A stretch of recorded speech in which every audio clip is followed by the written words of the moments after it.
Okay, I'm going to say it right now. This film, I think, might be better than the first one.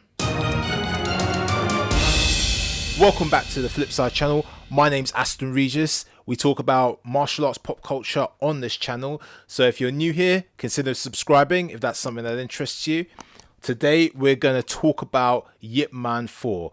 Now, this film was absolutely brilliant. I was blown away by this film. One of the things I really enjoyed about the film was the depiction of Bruce Lee. First off, I thought that the guy who played Bruce Lee was fantastic.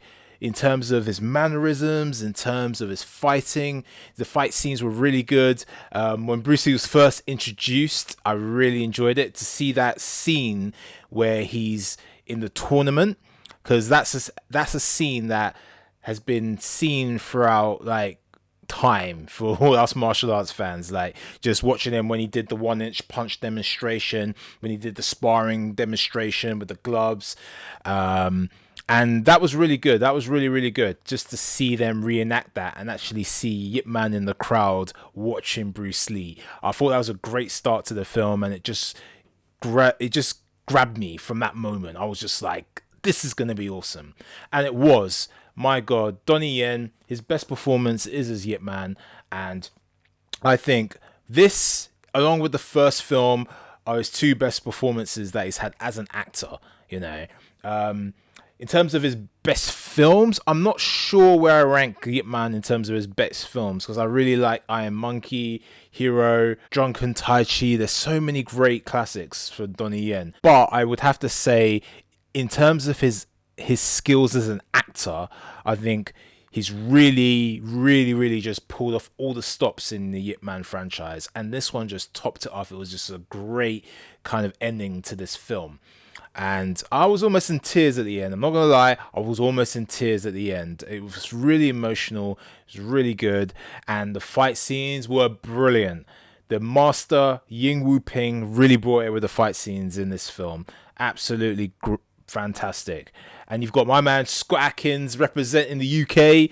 Absolutely fantastic martial artist, and mainly he's been famous. His fame's really come from the Undisputed series as Boyka, playing the Russian MMA fighter Yuri Boyka. I don't think he's got as much recognition in the West as he deserves, or in the mainstream as he deserves. But it was great to see him in this film. Obviously he's not playing a very likable character in this film, but it was just great to see him against Donnie Yen. Him and Donnie Yen come against each other. Some great fight scenes between those two. And Yuen Woo-Ping doing the choreography. I mean, you can't go wrong.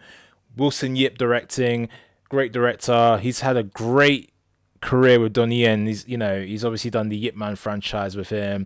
He did a really good film called Dragon Tiger Gate. I definitely recommend checking that out. It's a bit more fantastical. Obviously you've got SPL, or what do they call it in the UK, US? I think they call it Killzone, with Sammo Hung and Wu Jing. That amazing fight scene that Donnie Yen has with Wu Jing in the alley with the knife baton fight. That is fantastic. And obviously his fight with Sammo Hung was fantastic.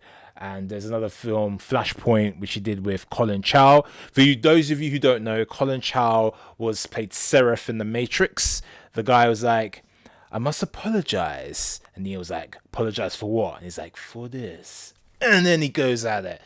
Man, I tell you what though, we'll get back to Yip Man 4. I think it might be the best in the franchise. The fight scenes, the story, the way that they ended, it was really good. The guy who played the right-hand man to Scott Adkins, he was really good in it. The karate fighter.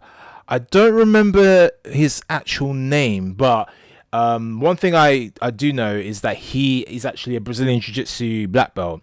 And being someone who trains in Brazilian Jiu-Jitsu, that just made me like him even more. Currently a blue belt. I'm on my journey to black belt. But yeah, it was really good to see him in the film as well, because he had some really good fighting skills and his fight scenes were really brutal. I think he represented the karate style very well. Overall, I absolutely love this film. Give it 5 out of 5. Definitely recommend it, and it's definitely one of the martial arts films that you must watch, in my top 100 for sure. Anyway, have you seen Yip Man 4? What did you think? Leave your comments down below. Let me know. I'd love to know your thoughts. I'll see you next time for some of the top martial arts films ever made. Till next time, remember, behind every fight is a great story. Peace.